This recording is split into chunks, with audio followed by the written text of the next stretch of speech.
Welcome to the Elevated Hope Project, a podcast dedicated to celebrating stories of resilience, transformation, and second chances. This podcast is proudly sponsored by Elevated Education, an organization that serves at-risk students through innovative schools like East Point High School, Elevated Academy, and Accelerated Learning Center. At Elevated Education, we believe in the power of education to change lives and create hope where it's needed most. Today, we're honored to share Leilani's journey. Her story is a testament to the strength of the human spirit and the impact of a supportive community. Let's get started. Leilani, thanks for being here. Why don't you just tell us real quickly who you are? Yat Leilani Nishe, Twitch Eatni Nishle, Zipani Bashishi, Sinajini Dashiche, Tanizani Dashinella. Hi, my name is Leilani Billy. I'm a senior at ALC. I'm finishing up some stuff before I graduate. So, Okay, I loved that intro. What language were you speaking? Navajo. Okay, Yeah. so you're fluent. Somewhat. I'm still trying to learn. You know, being here in the city of Phoenix, it's kind of hard to reconnect with that, with my traditions and stuff because I'm not with my other family. Yeah, that makes sense. Well, feel free to throw in Navajo whenever you want to. I'm sure there's an audience out there that is going to appreciate hearing your story in their native language. Yeah. I'll try. Yeah. So is your family from the Navajo Nation here in Arizona? Yes. We live here in Phoenix, but we live out in the reservation before coming here. Okay. It's past Flagstaff, up more north towards the Four Corners. Yeah, the northeastern part of the state of Arizona. Yeah. Mm-hmm. That's really cool. My one story is a few years ago. It's probably 3 or 4 years ago. We were asked if we would be willing to essentially pay to have the inside of the House of Representatives here in Arizona redecorated. And one of the concepts was that we would buy a bunch of Navajo rugs to be hung in the state capitol. And we did that, and there were a group of Navajo weavers that made all of these that we ended up purchasing, and they are beautiful rugs. All kinds of different designs and styles, and then kind of up towards the front where the Speaker of the House and some of those other people sit. They did. I believe they called them chief rugs. They have a very specific design to them. Okay. Does that make sense? Yeah. Okay. Yeah. And they are just gorgeous. I kind of wanted them for myself after we put them in there. But, yeah. It wasn't about you, James. I know. It's not about me. But it was such a neat experience to. We got to meet the weavers. They came down for opening ceremony, and just a group of just sweet people who are really doing something so unique and are concerned about like the next generation learning that trade, because there's apparently not very many rug weavers left. So is that something that you've ever had any history with? My great Nolly right now is teaching me and my little sisters how to weave a rug. Okay. So hopefully I can get that skill down and, hopefully make some money off of it. Yeah. Well, I think you have your first customer. Yeah. I'm buying your first rug because that, and I'll have you sign the back of it. Okay. Cool. Yeah. So cool. So you're a long way from what you would call home then, if you're here in Phoenix. Yes. So tell us how you got here. I mean, go back as far as you want in your story and tell us, what brought you all the way to where you're at currently. All right.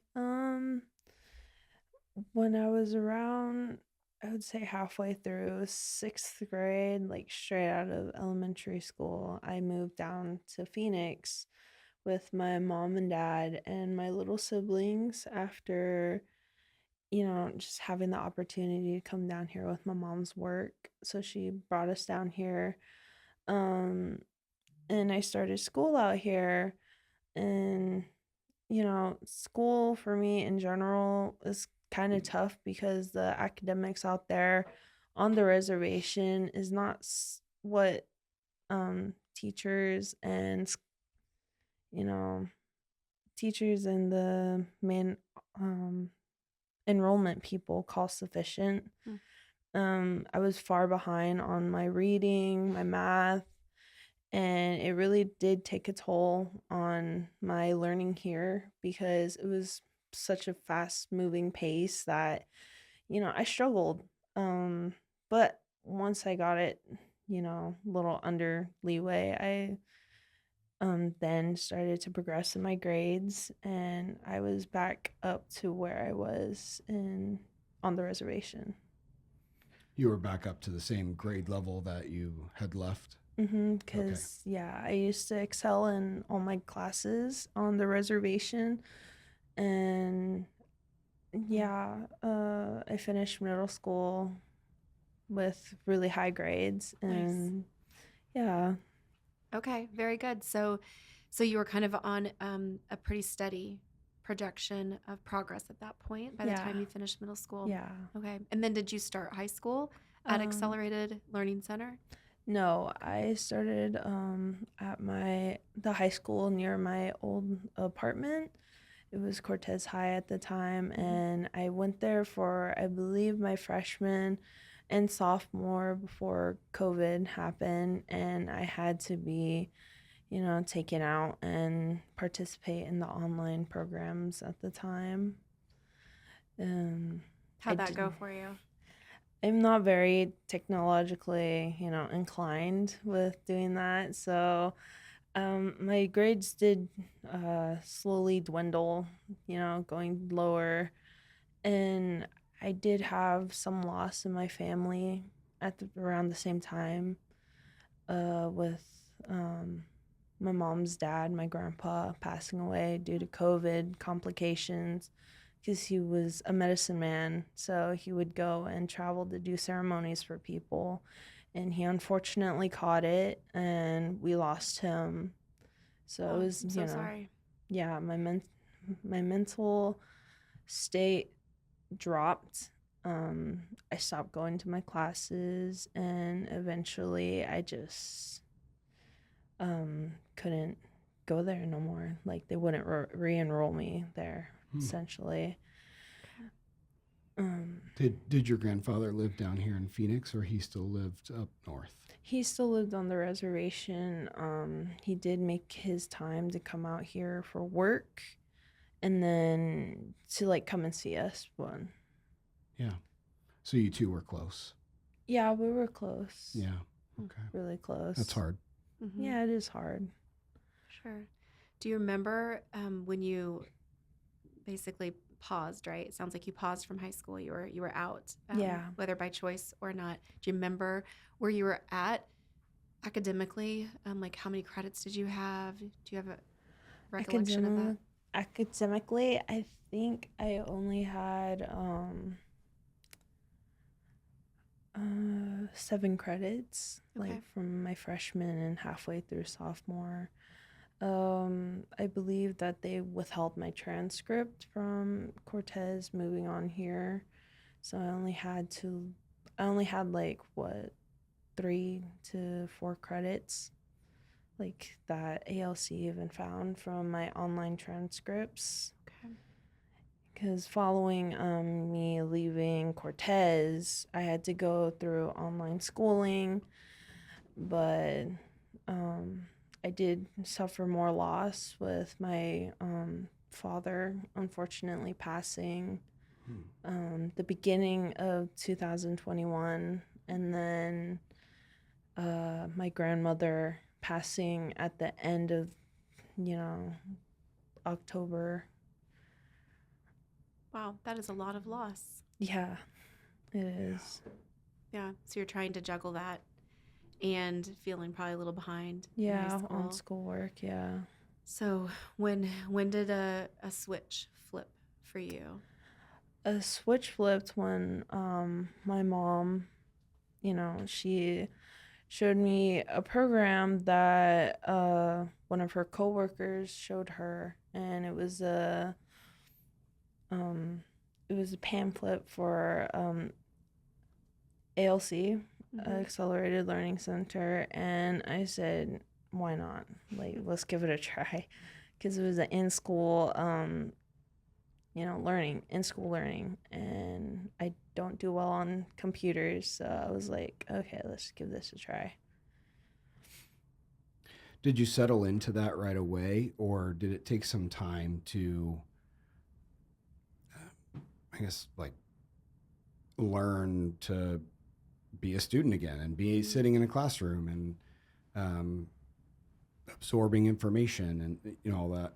Or was it very natural, like a natural transition for you, or did you kind of need to get used to being back into a school environment?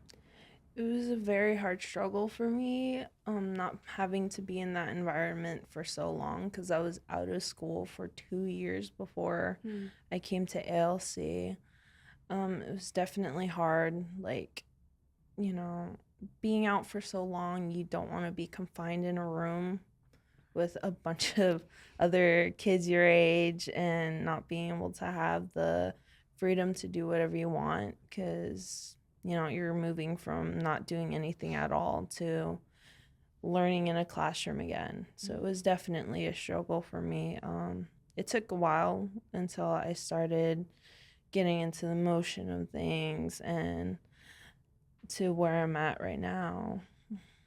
Yeah, which is kind of close to the end, right? Which is, yeah. How close are you to being finished? I just need a few more essays and I'm good for graduation.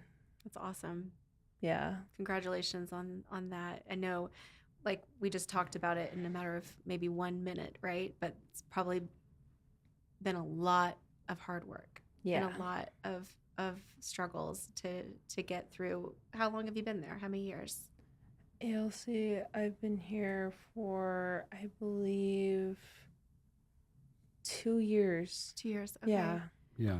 So essentially, you did 4 years of high school in 2 years, because you had said that they really only transferred in 3 credits, which is basically one Like half a semester, semester, a little bit less, and you were able to get fully caught up. Yep. That's amazing. Mm-hmm. And that does take a lot of work. Like, I hope you realize that the amount of dedication and focus that you had to put in is exceptional. Yeah. And I don't even know if I could do that. Maybe not. Probably not. Probably not. So, yeah, really we're proud of you. Yeah, agreed. Really impressive. Thank you. Because I think anyone can do that, even James, for a month, right? Yeah. Or maybe 2 months. But you did it for 2 years. Yeah. Which is, you probably developed some habits and patterns that are going to help you going forward in life.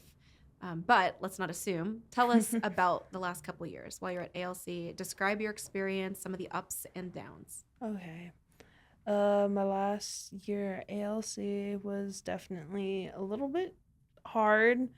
Not gonna lie, with the whole moving to Ingenuity on the computers and whatnot. But when you get it down to just like watching the videos, and it's really just the patience and waiting game with the videos that concur. But usually what I did was just turn on the audio and listen to the person talking, and then filling out the questions and answers, which they say in the video, so it's pretty easy to answer the questions.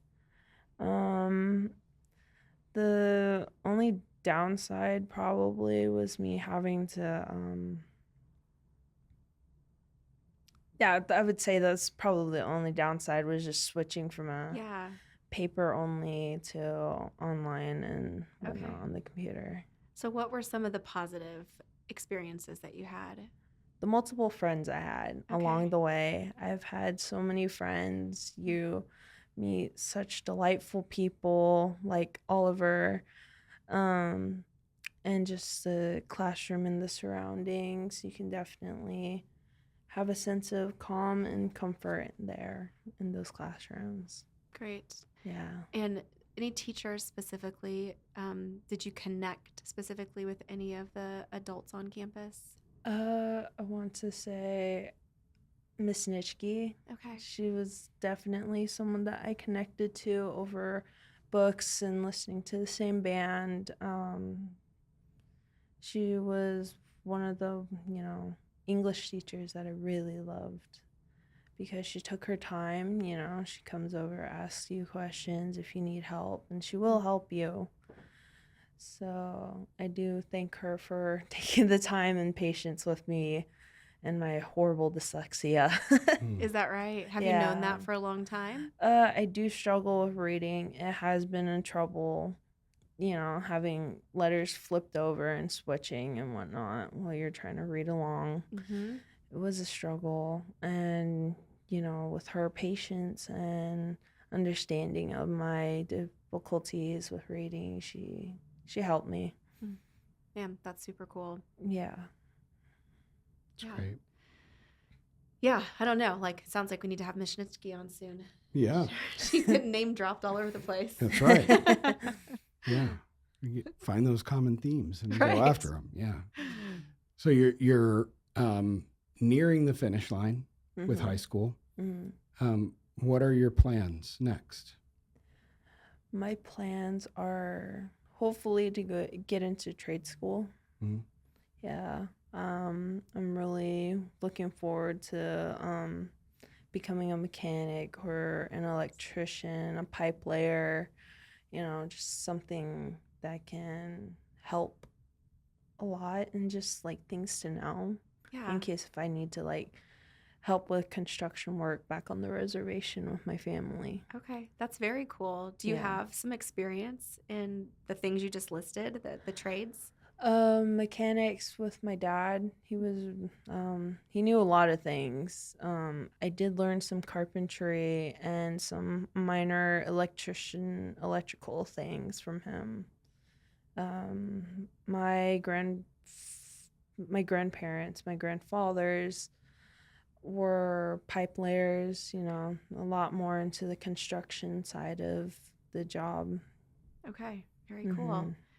So what's trade school look like? Do you already know where you're going to go, or are you looking for options? I'm looking for options. I'm really looking into the Universal Tech Institution. UTI, yeah. I'm really looking forward to see if they'll, accept me in, take me in, because I've heard a lot of good things about that school. Good. Mm-hmm. Yeah, I think once they hear the podcast, they're going to accept you. Probably. That's my guess.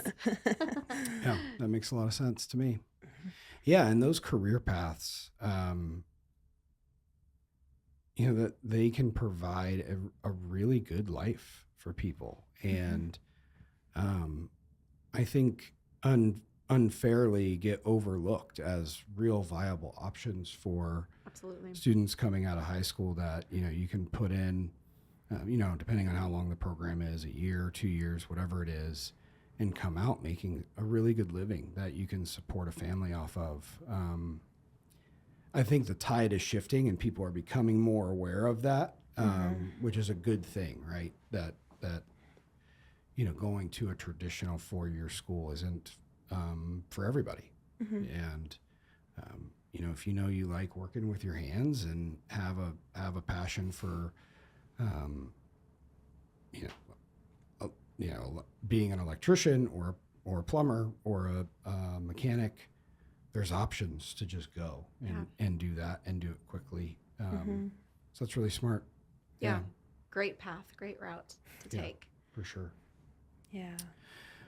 So it sounds like after or once you get your career going, your plan is to head back to the reservation. Is that your plan? Okay, great.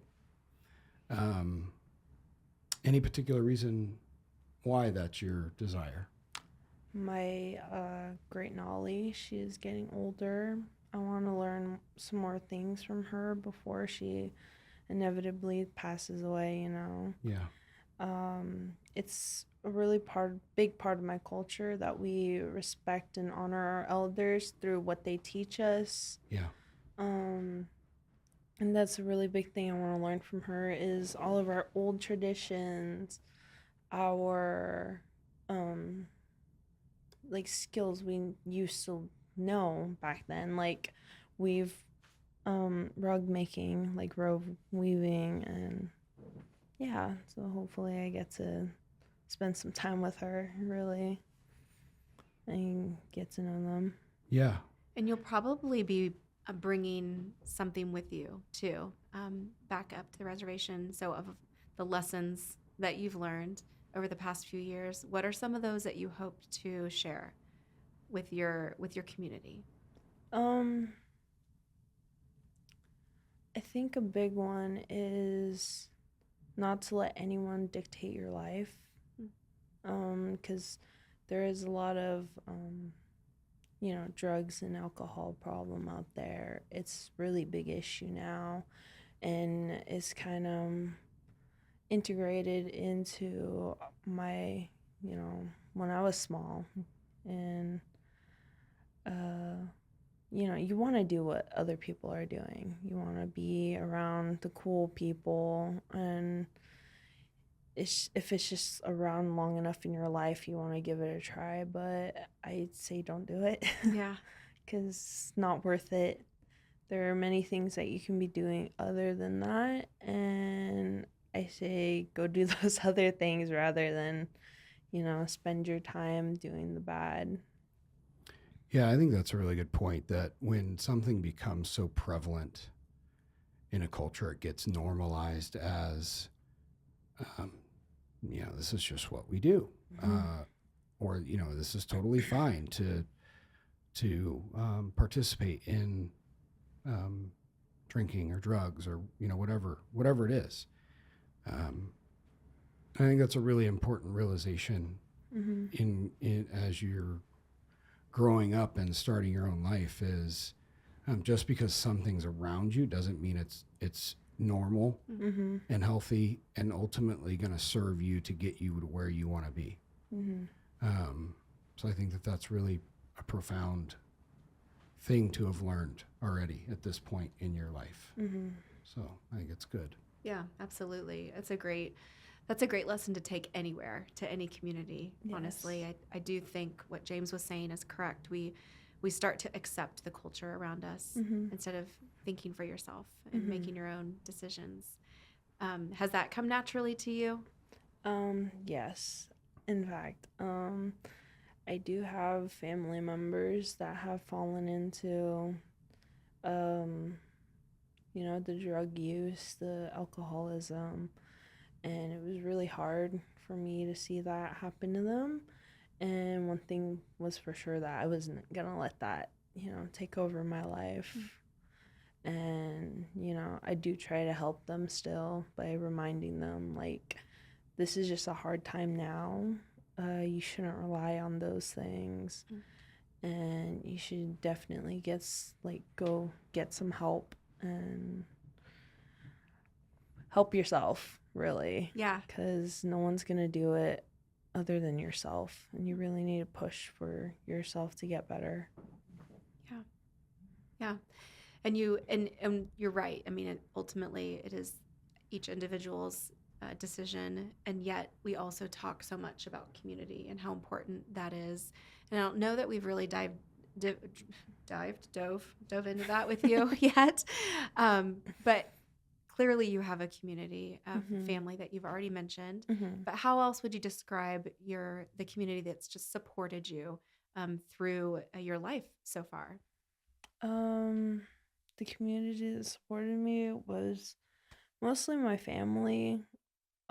Really only my mom. But other than that, I have like resources gifted to Native Americans, like I could get schooling out on the reservation with little to no need of paying for it, you know. Sure. The hospital, they have many community services. Mm-hmm. Um, yeah, just those little tad bit things do Yeah. help. And you've made some great friends, it sounds like, at Yeah, ALC, a lot. which I'm sure as your day to day, like those are the people you see during the day Mm-hmm. and have become your community. Mm-hmm. Yeah. Yeah, all my friends, my teachers, definitely. Yeah, just those people really. Yeah, that's awesome. It's a combo, isn't it? It's a combination of your own personal resilience and determination to take ownership of your life Mm-hmm. in combination with the community around you, the people that you choose to fill your life with. And those two things can be kind of somewhat magical if it all comes to, when you get the combination, right? It sounds like you really have. You've done a great job of taking ownership and also accepting your community around you. Yeah, for sure. One thing that I'm curious about is we often see a lot of our students experience loss, whether that be someone in their family passing away or being imprisoned or abandoning the family, whatever the scenario is, right? There's still loss and grief that happens there. And you had three important people in your life that you lost kind of right in a row. Grandfather, grandmother, father, right?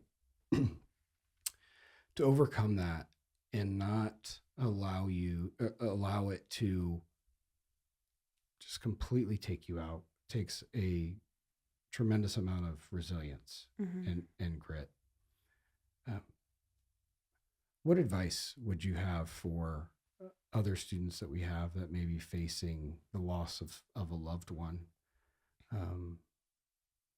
in grieving that or dealing with that in the right way, and ultimately staying focused on what their future holds for them, not the really hard things that are going on right now? I would have to say that the pain will last of feeling the void without that person near you.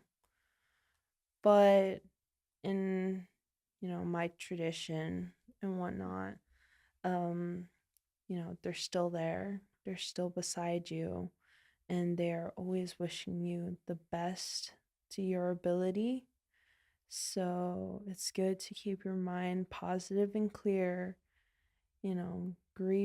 Grieving that loss is okay. It will hurt, and we're human.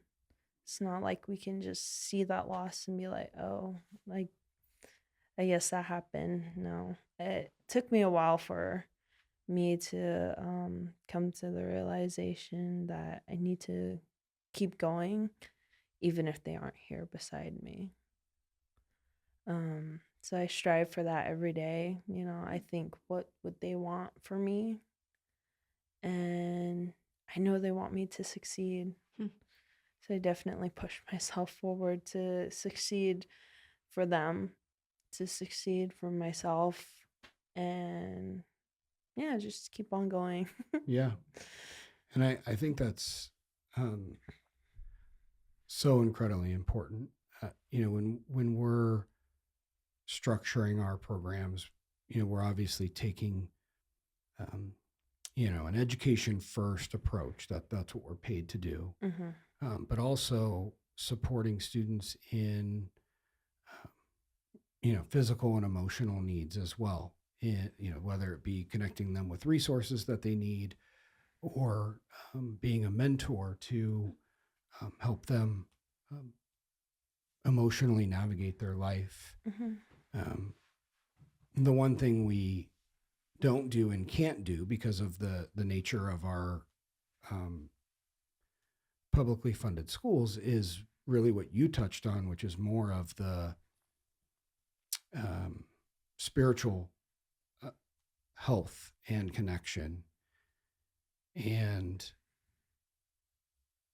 what I got from that, and I guess the encouragement to anybody listening to this is, we're gonna absolutely support you in all the ways that we can. Mm-hmm. That spiritual pursuit and building faith and those kinds of things is something we can't do, but you should do. You should pursue that, and because ultimately, to find health in the emotional and physical, and even being able to learn and be successful in that, I believe the foundation of that is is clarity from like a spiritual or faith standpoint. And it sounds like that's very central to how you overcame the things that you did in being so far behind in school, overcoming grief from a tremendous amount of loss that, I know that the grief stays, but because of the spiritual foundation that you're standing on, you're able to continue moving forward, which I think is really a beautiful and powerful thing. Yeah. Yeah. I think we like to try and bucket, the mental, the physical, the spiritual in our life and separate them. And I agree, like they're so connected, and there's foundations that are built upon other foundations. And you, without knowing it, articulated that in your story, that they are all so connected. You can't separate your mental state from your spiritual perspective, from your physical health. Like it really is all intertwined. So very mature outlook. Yeah. And the relational side of us as human beings too, right? And we keep hearing that in these episodes, and we talked about it in this episode, is the community. That's the relational side of us as human beings that is so important. And during COVID, when all of that was taken away and you just had to sit at home online, I think everybody realized just how important the relational aspect of life, just how important and central that is to who we are. And when you take that away, you start having an epidemic of mental health problems, Sure. Which result in a surge of physical health problems and, all these autoimmune disorders and all the things that have been just turbocharged over the last few years. Yeah. And I just can't help it. I'm not giving medical advice, and I'm certainly not qualified, but I can't help but think Let's do it. it's all rooted in the relational impact of that whole thing. And I think we keep seeing that in our guests. Yeah, absolutely. Yeah. Yeah. I mean, relationships matter. Like it's almost like if someone was actually doing a research project, and that was the research project was COVID, they have their results. Yeah. Relationships actually do are life and death sometimes. Like they definitely matter. Yeah. Your story has been so cool, and partly what we like to talk about with every guest. And I was just thinking of something I was grateful for. So I'm going to share something I'm grateful for, and then I'm going to ask you the same thing, just something in your life, anything that you're grateful for. So we like to talk about mindset and gratitude a lot. But you're graduating soon, and are you walking in the ceremony? Yes. Okay, so we get to go to that ceremony. We always look forward to going to graduation, and a few guests recently are getting ready to graduate, and I'm so grateful we got to meet you guys.